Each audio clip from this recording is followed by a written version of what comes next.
தமிழகத்தில் இருக்கக்கூடிய பெண் தெய்வ வழிபாடுல மிக முக்கியமான பெயர் நல்லதங்கால். நல்லதங்கால் குறித்து அறியாத கிராமங்களே இருக்க முடியாது அப்படின்னு சொல்லலாம். ஒவ்வொரு கிராமத்திலையும் நாடகம் போடணும் அப்படின்னு சொன்னா வள்ளி திருமணத்துக்கு அடுத்து நமக்கு நினைவுக்கு வர்றது நல்லதங்கால் கதை தான். வறுமையை நீக்கி வளமை கொடுக்கக்கூடிய ஒரு பெண் தெய்வமாக இருக்கிறாள் நல்லதங்கால். உன்னுடைய கதை எங்க இருந்து ஆரம்பிக்குது அப்படின்னு பாத்தீங்கன்னா 15ஆம் நூற்றாண்டுல கிட்டத்தட்ட பெரிய பெரிய அரசுகள் எதுவும் இல்லாம அங்கங்க சிற்றரசுகளாக இருந்த சமயம் விருதுநகர் மாவட்டத்துல அர்ஜுனாபுரம் அப்படின்னு சொல்லக்கூடிய ஒரு அழகிய கிராமம் அப்படின்னே சொல்லலாம். பத்ராயிருப்புக்கு பக்கத்துல இருக்கக்கூடிய இந்த அழகிய கிராமத்துல பிறக்கக்கூடிய ஒரு பெண் தான் நல்லதங்கால். என்னுடைய அம்மா அப்பா யார் அப்படின்னு பாத்தீங்கன்னா, அப்பா ராமலிங்க ராஜா, அம்மா இந்திராணி. உடன் பிறந்தது ஒரே ஒரு அண்ணன், பேரு நல்லதம்பி. இப்படியான ஒரு அழகான குடும்பம். இளமையிலேயே நல்லதங்காலுடைய அம்மாவும் அப்பாவும் இறந்து போயிடுறாங்க. நல்லதம்பி தான் தன்னுடைய தங்கச்சியை ரொம்ப நல்லா வளர்த்துட்டே வர்றாரு. இந்த நல்லதம்பிக்கு ஒரு மனைவி உண்டு. அவருடைய பேர் பாத்தீங்கன்னா மூலி அலங்காரி. இப்படியாக ஒரு கிராமத்துல ரொம்ப அழகான வாழ்க்கை வாழ்ந்துகிட்டே இருக்கிறாங்க நல்லதம்பி, நல்லதங்கால் மற்றும் மூலி அலங்காரி. இப்ப நல்லதங்காலுக்கு திருமண வயது வருது. அந்த காலகட்டத்தின்படி பாத்தீங்கன்னா ரொம்ப சிறிய வயதிலேயே திருமணம் பண்ணி கொடுக்குறாங்க. சரி, திருமணம் பண்ணி கொடுக்கணும், யாருக்கு திருமணம் பண்ணி கொடுக்கலாம் அப்படின்னு பாக்குறப்ப மானாமதுரைக்கு பக்கத்துல இருக்கக்கூடிய ஒரு அழகான கிராமத்துல அங்க செல்வ செழிப்பா இருக்கக்கூடிய காசிராஜனுக்கு தன்னுடைய தங்கச்சியை திருமணம் பண்ணி வைக்கலாம் அப்படின்னு நினைக்கிறாரு நல்லதம்பி. திருமணம் நடக்க ஆரம்பிக்குது. ஊர் மெச்ச திருமணம் நடக்கணும்னு சொல்லுவாங்கல்ல, அப்படியான ஒரு திருமணமா நடக்குது நல்லதங்காலுடைய திருமணம். சித்திரை மாதத்தில் நடந்த செல்வ திருமணமாக இந்த திருமணம் பார்க்கப்படுது. பனைமரம் பிளந்து பந்தக்கால் நட்டார்கள், தென்னை மரம் பிளந்து தெருவெல்லாம் பந்தல் இட்டார்கள். நல்லதம்பி தங்கச்சிக்கு நிறைய சீதனங்கள் கொடுத்தார். வேலி நிறைய வெள்ளாடுகள், பட்டி நிறைய பால் மாடுகள், மோர் கடைய முக்காலி தங்கத்தினால் செய்யப்பட்டது, அளக்கிற நாளி தங்கத்தினால் செய்யப்பட்டது, மரக்காலும் தங்கத்தினால் செய்யப்பட்டது என்று தங்கத்தினாலும் வெள்ளியினாலும் இதர பொருட்களினாலும் சீதனங்கள் அள்ளி அள்ளி கொடுத்தான் நல்லதம்பி. கணக்கில் அடங்காத சீதனத்தை கொடுத்தான் நல்லதம்பி. ஆனாலும் நல்லதங்காலுக்கு அண்ணனை விட்டு போக மனசே இல்லை. சின்ன பொண்ணு தானே, அதனால என்ன செய்யறா அப்படின்னா கீழே விழுந்து அழுகிறா, என்ன அண்ணனை விட்டு பிரிச்சிடாதீங்க அப்படின்னு சொல்லிட்டு. அதனால ரொம்ப அழகா சொல்லுவாங்க, முத்துமணி அற்று விழ முட்டி அழுதாள் அப்படின்னு சொல்லுவாங்க. அந்த அளவுக்கு அண்ணன் மேல பாசத்துல இருக்கக்கூடிய பொண்ணுதான் நல்லதங்கால். இருந்தாலும் ஒரு வழியா சமாதானப்படுத்தி நல்லதம்பி என்ன பண்றாரு அப்படின்னா காசிராஜனோட நல்லதங்காலை அனுப்பி வைக்கிறாரு. பின் நாட்களில் என்ன ஆகுது அப்படின்னு பார்த்தோம்னா நல்லதங்காலை நல்லதம்பி அடுத்து பார்க்கவே முடியல. ஏன் அப்படின்னு கேட்டா மூலி அலங்காரி மிகப்பெரிய தடையா இருக்கிறா. என்ன போய் தங்கச்சியை பார்க்க போறீங்க, அதான் கல்யாணம் பண்ணி கொடுத்தாச்சுல, அவ வாழ்க்கையை நல்லா பார்த்துப்பா அப்படின்னு சொல்லி ஒவ்வொரு தடவையும் நல்லதங்காலுடைய வீட்டுக்கு கிளம்பணும்னு நினைக்கிறப்பெல்லாம் மிகப்பெரிய தடையா இருக்கிறது மூலி அலங்காரி தான். வருஷங்கள் ரொம்பவுமே போய்கிட்டே இருக்கு. நல்லதங்காலுக்கு மொத்தம் 7 குழந்தைகள். அதுல 4 ஆண் குழந்தைகள், 3 பெண் குழந்தைகள் அப்படின்னு சொல்லி 7 குழந்தைகளோட கணவனோடு ரொம்ப நல்ல வாழ்க்கை வாழ்ந்து கொண்டே வருகிறாள் நல்லதங்கால். திடீர்னு மானாமதுரையில ரொம்ப பெரிய பஞ்சம் வருது. கிட்டத்தட்ட இந்த பஞ்சம் அப்படிங்கிறது 12 ஆண்டுகள் வரையும் நீடிக்குது. அங்க இருக்கக்கூடிய மக்கள் எல்லாம் ஊரை விட்டு ஊரை போய் பொழைக்கலாம் அப்படின்னு போறாங்க. இப்படியான ஒரு சூழல்ல தான் அந்த கொடுமையான பஞ்சத்துல காசிராஜனும் நல்லதங்காலும் வறுமைக்குள்ளாக வராங்க. இருக்கிற பொருள் எல்லாம் வித்தாச்சு, நகைகளும் போச்சு, பண்ட பாத்திரம் எல்லாம் போச்சு அப்படின்னு சொல்ற அளவுக்கு மிகப்பெரிய பஞ்சம். இந்த பஞ்சத்தை பத்தி ரொம்ப அழகா நல்லதங்காலுடைய கதையில ஒரு பாட்டு வருதுங்க. பஞ்சமோ பஞ்சம், மரக்கால் உருண்டோட பஞ்சம், மன்னவரை தோற்ற பஞ்சம், நாளி உருந்தோட பஞ்சம், நாயகரை தோற்ற பஞ்சம், தாலி பறிகொடுத்து கணவரை பறிகொடுத்து கை குழந்தை விற்ற பஞ்சம் அப்படின்னு சொல்லி இந்த பஞ்சத்து குறித்து ரொம்ப அழகான பாடல் எழுதியிருக்கிறாங்க. என்னதான் மன்னராக இருந்தாலும் கூட 12 ஆண்டு கால பஞ்சம்னா நினைச்சு பாருங்க, சும்மாவா? நல்லதங்காலுடைய வீட்டிலும் அந்த வறுமை அப்படிங்கிறது கோர தாண்டவம் ஆடுச்சு அப்படின்னே சொல்லலாம். பிள்ளைகள் எல்லாம் பசியில அழுதுது, அதுவும் கை குழந்தைகள்லாம் பாலுக்கு அழுதுது அப்படிங்கிற மாதிரி 7 குழந்தைகளும் பசியால துடிதுடிச்சு போறாங்க. அப்படியான ஒரு சூழல்ல நல்லதங்கால் காசிராஜன் கிட்ட, எங்க நான் வேணா எங்க அண்ணன் வீட்டுக்கு போயிட்டு வரவா அப்படின்னு கேட்குறாங்க. காசிராஜனுக்கு பயங்கர கோபம் வருது. அதெல்லாம் போகக்கூடாதுமா, அதுவும் அண்ணன் வீடாக இருந்தாலும் சரி, நீ என்ன பண்ணக்கூடாது, வறுமையில் இருக்கிறப்ப போகக்கூடாது, நல்லா வளமையா இருக்கிறப்ப அண்ணன் வீடு போன அப்படின்னா செல்வ செழிப்போட அரவணைச்சுப்பாங்க. ஆனா வறுமையில் இருக்கும் போது ஒரு மனுஷனுக்கு கஷ்டத்துல இருக்கிறப்ப சொந்தக்காரங்கிட்ட போகவே கூடாது அப்படின்னு எச்சரிக்கிறாரு காசிராஜன். ஆனா நல்லதங்கால் கேட்கல. நமக்காக இல்லாட்டினாலும் நம்ம பிள்ளைகளுக்காகவாவது போறாங்க, பசியில துடிக்கிறாங்க இதுக்கு மேல போச்சுன்னா என் பிள்ளைக்கு செத்து போயிருமோன்னு பயமா இருக்கு அப்படின்னு சொல்லிட்டு தான் நல்லதங்கால் தன்னுடைய அண்ணன் வீட்டுக்கு கூட்டிட்டு போறாங்க. அப்படி போகக்கூடிய வழியில இடையில ஒரு காடு, அந்த காட்டு பகுதியில் இந்த 7 பேரும் இருக்கிறாங்க. இந்த 7 குழந்தைகள் அதோட சேர்த்து நல்லதங்கால் எல்லாரும் மரத்து கிளையில இருக்கிறப்ப அங்க ஒரு வேடன் வரான். வேடன் வந்தவன் பார்த்துட்டு, என்னம்மா நீ என்னம்மா இங்க இருக்கிற அப்படின்னு சொல்லி கேட்கிறான். யாரு அப்படின்னு பார்த்தா நல்ல தம்பி. என்னன்னே வேடுவர் ரூபத்துல இருக்கிற அப்படின்னு சொல்லி நல்லதங்கால் கேட்கிறான். அது ஒண்ணும் இல்லம்மா, நம்ம ஊர்ல ஒரு புலி ஒண்ணு வந்துருச்சு, அது மக்களுக்கு ரொம்ப பெரிய தீங்கு கொடுத்துக்கிட்டு இருக்கு, அந்த புலியை பிடிக்கிறதுக்காக தான் நாங்க எல்லாம் வேட்டையாட வந்திருக்கிறோம். ஏமா இப்படி இருக்கிற, உன்னை பார்க்கவே பரிதாபமா இருக்கேம்மா, இப்படியான வறுமையிலேயாமா இருந்த 7 பிள்ளைகளும் சாப்பிட்டு எத்தனை நாள் ஆச்சுன்னே தெரியல, அந்த அளவுக்கு உடல் இழைத்து போய் இருக்கிறாங்களே, உனக்காமா இந்த கோலம் அப்படின்னு சொல்லி நல்ல தம்பியினுடைய கண்கள்ல இருந்து கண்ணீர் பெருக்கெடுத்து ஓடுது. அப்படியான ஒரு சூழல்ல உடனே நம்ம வீட்டுக்கு போ, அன்னிக்கிட்ட சொன்னேன்னு சொல்லு, 7 பேர்த்துக்கும் சாப்பாடாக்கி போடு அப்படின்னு சொல்லி அனுப்பிச்சு வைக்கிறான். நான் இந்த புளியை பிடிச்சோன்னே வந்துடுறேன் அப்படின்னு சொல்றான் நல்ல தம்பி. அப்பா பிள்ளைகளோட போக போறோம், நல்ல சாப்பாடு, பிள்ளைகள் ரொம்ப நாள் கழிச்சு சாப்பிட போகுது அப்படின்னு சொல்லி சந்தோஷமா போறா நல்லதங்கால். நல்லதங்கால் வர விஷயத்த வேலையாட்கள் மூலமா தெரிஞ்சுக்கிறா மூலி அலங்காரி. அங்கதான் பெரிய விபரீதமே நடக்க போகுது.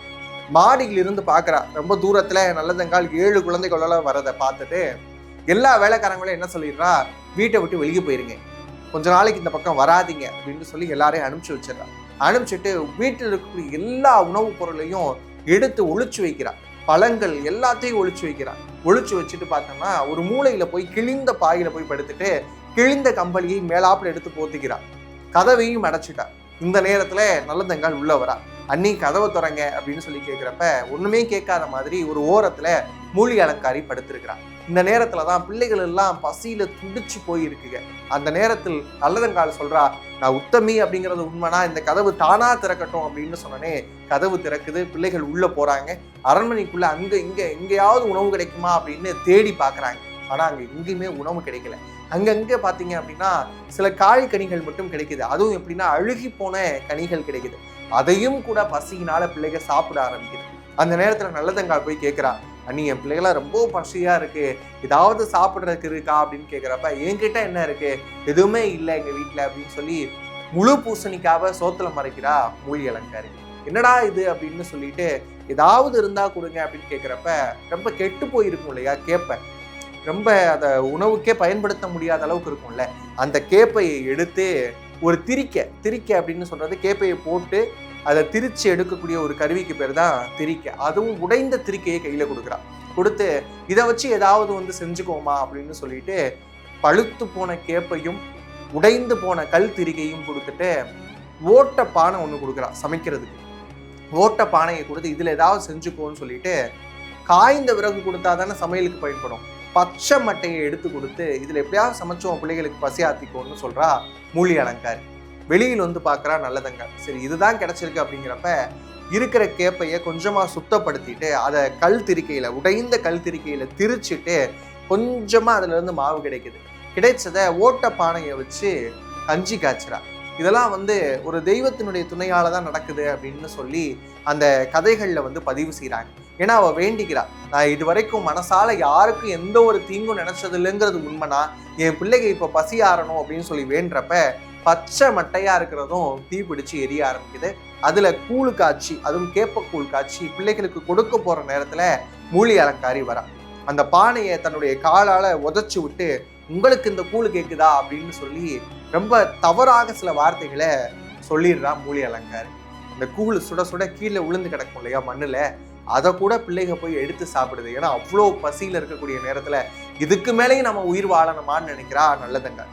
7 பிள்ளைகளையும் கூப்பிட்டு வாங்க நம்ம போகலாம் அப்படின்னு சொல்லி அப்பவே கணவன் சொன்னா, வறுமையில எந்த ஒரு சொந்தக்காரன் வீட்டுக்கு போனாலும் இதுதான் நிலைமை அப்படின்னு சொன்னானுன்ற காசிராஜனுடைய வார்த்தை மட்டும் அவருடைய காதுல கேட்டுக்கிட்டே இருக்கு. பக்கத்துல ஒரு பால் அடைஞ்ச கிணறு இருக்கு. அந்த கிணறை பார்த்தோன்னே அங்க இருக்கக்கூடிய சிறுவர்கள் கிட்ட சொல்றா, இந்த மாதிரி தாகமா இருக்கு, தண்ணி குடிக்கணும், அந்த கிணத்துல தண்ணி எடுக்க முடியுமான்னு கேட்கிறான். இல்ல அது தண்ணி எடுக்க முடியாத ஒரு பால் அடைஞ்ச கிணறுன்னு அந்த சிறுவர்கள் சொல்றாங்க. போற வழி தெரியணும் அப்படின்னு சொல்லிட்டு ஆவாரம் பூ கிளைய உடைச்சு போற வழியெல்லாம் ஆவாரம் பூவை போட்டுட்டே போறான். கணவன் வந்தா அடையாளம் தெரியணுமே அப்படின்னு சொல்லிட்டு தன்னுடைய தாலியை மட்டும் கலட்டி அந்த கிணத்து மேடையில வச்சுட்டு 7 குழந்தைகளையும், அதுவும் அந்த குழந்தைகள் எல்லாம் அசதியில உறங்கிக்கிட்டு இருக்கு, ஒவ்வொரு குழந்தையா எடுத்து அந்த கிணத்துல போடுறான். அதுல அந்த மூத்த பிள்ளை மட்டும் சுதாரிக்கிறான். எம்மா என்னையாவது விட்டு வைமா, அப்பாவோட பெயர் சொல்றதுக்கு நான் ஒருத்தனாவது உயிரோட இருக்கிறேன், என்னை விட்டுருமா அப்படின்னு கெஞ்சுறான். ஆனாலும் அவன் விடுற மாதிரி இல்லை. தன்னுடைய பிள்ளையை பிடிக்க சொல்லி அந்த ஆடு மேய்க்கக்கூடிய சிறுவர்கள் மூலமா பிடிக்க சொல்லி அந்த பையனையும் தூக்கி கிணத்துல போடுறான். இப்படி 7 பிள்ளைகளையும் போட்டுட்டு நல்லதங்காலும் உள்ள கிணத்துல குதிச்சிடறான். இதுதான் ரொம்ப சோகமான நிகழ்வு. மேல் அப்படியே மிதக்கிறாங்க. நல்லதங்காலுக்கு நல்ல கால் வரைக்கும் இருக்கக்கூடிய கூந்தல், அவளுடைய கூந்தலே அப்படியே அந்த கிணற மூடுற அளவுக்கு இருக்கு அப்படின்னு சொல்லி ரொம்ப நுட்பமா அவளுடைய கதையில எழுதுறவங்க பதிவு செய்வாங்க. இப்படி 7 பேரும் கூட சேர்ந்து நல்லதங்காலும் இறந்து மிதந்து கிடக்கக்கூடிய காட்சியை நல்லதம்பி பார்க்கிறாரு. மானாமதுரையில நிலைமை சீராகுது. இப்படி சீராகக்கூடிய நிலையில மழை பெய்து வளமையா மானாமதுரை வரக்கூடிய சமயத்துல தன்னுடைய பிள்ளைகளை கூட்டிட்டு போகலாம்னு சொல்லிட்டு காசிராஜனும் வராரு. இப்ப 2 பேரும் ஒரே நேரத்தில் நல்லதங்காலும் அந்த குழந்தைகளும் கிணற்றில் மிதப்பதை பாக்குறாங்க. என்ன செய்வதுனே தெரியல. இதை பார்த்த மாத்திரத்தில் காசிராஜனும் அந்த இடத்துலயே இறந்து போயிடுறாரு. நல்லதம்பிக்கு என்ன நடந்ததுன்னு தெரியல. வீட்டை நோக்கி போறாரு. மூலி அலங்காரி கிட்ட என்னமா நடந்ததுன்னு விசாரிக்கிறப்ப மூலி அலங்காரி சொல்றா, பிள்ளைகளோட நல்லதங்கால் வந்தா சாப்பிட்றதுக்கு ஏகப்பட்ட உணவு கொடுத்தேன், அதே மாதிரி பட்டாடை கொடுத்தேன், பஞ்சனை கொடுத்தேன்னு ரொம்ப வாய்ப்பூசாம போய் சொல்றான். பக்கத்துல இருக்கக்கூடிய நபர்கள் கிட்ட விசாரிக்கிறாரு நல்லதம்பி. எல்லாரும் சொல்றாங்க, இந்த தெய்வத்துக்கு ஒரு பச்சை தண்ணி கூட கொடுக்காம அவன் முன்னாடி வெளியே அனுப்பிச்சுட்டா அப்படின்னு சொல்றப்ப இதை கேள்விப்பட்ட நல்லதம்பி என்ன பண்றாரு அப்படின்னா, அவனோட சொந்தக்காரன்ல இருந்து யாருமே உயிரோடு இருக்கக்கூடாதுன்னு ஏற்பாடு பண்ணி துக்கம் நடந்த வீட்டுல ஒரு நல்லது நடந்தா நல்லா இருக்குமேன்னு சொல்லி எல்லாரையும் ஒரு கூடுகைக்காக கூப்பிடுறாரு. வாங்க எல்லாரும் ஒண்ணு மண்ணா சாப்பிட்டு போகலாம் அப்படின்னு சொல்லி மூலி அலங்காரியுடைய எல்லா சொந்தக்காரனையும் வர வச்சாச்சு. அப்படி வர வச்சு ஒரு இடிபந்தல் போடுறாரு. அந்த மண்டபம் வந்து எப்படின்னா தொட்டா இடிஞ்சு போயிருங்கிற அளவுக்கான ஒரு மண்டபம். அப்படியான ஒரு மண்டபத்துல மூலி அலங்காரியினுடைய எல்லா உறவுகளையும் வைத்து விட்டு கொலை செய்கிறாரு நல்லதம்பி. அதுக்கப்புறம் தன்னுடைய அருவாள் எடுத்து மூலி அலங்காரியையும் கொலை செய்கிறார். இதுக்கப்புறம் என்ன பண்றாரு அப்படின்னா, அந்த கிணத்துக்கிட்ட வந்து தன்னுடைய உயிரை ஈட்டியின் மூலமாக ஈட்டி பாய்தல்னு சொல்லி உயிரை துறக்கிறார் நல்லதம்பி. இதை பார்த்துட்டே இருக்கிறாங்க சிவனும் பார்வதியும். இப்படி ஒரு அண்ணன் தங்கச்சியா இவங்களுக்குள்ளாக இருக்க பாசத்தினால சிவனும் பார்வதியும் காட்சி கொடுத்ததாக சொல்லி கதைகள் சொல்லப்படுது. காட்சி கொடுத்து நல்லதங்காலையும் 7 குழந்தைகளையும் உயிர்ப்பிக்கிறாங்க. அதே நேரத்துல நல்லதம்பியையும் உயிர்ப்பிக்கிறாங்க. அந்த நேரத்துல நல்லதம்பியும் நல்லதங்காலும் கேட்குறாங்க, நாங்கள் இறந்தது இறந்ததாகவே இருக்கட்டும், உலகத்துல இறந்து போனவங்க திரும்பி வரமாட்டாங்க அப்படிங்கிற ஒரு நம்பிக்கை இருக்கு, அதனால அப்படியே கூட இருக்கட்டும் அப்படின்னு சொன்னதுனால இறைவன் வந்து இவங்களை தெய்வமாக மாற்றி வழிபடு பொருளாக மாற்றினார் அப்படின்னு புராண கதைகள் எல்லாம் சொல்லுது. இன்னைக்கும் வறுமையில் இருக்கக்கூடிய நபர்கள் வளமையான வாழ்வை பெறணும் அப்படின்னு சொன்னா நல்லதங்காலை கும்பிடக்கூடிய வழக்கம் அப்படிங்கிறது தமிழகத்தினுடைய இருக்கக்கூடிய எல்லா கிராமத்திலும் ஒரு நம்பிக்கையாகவே இருக்கு.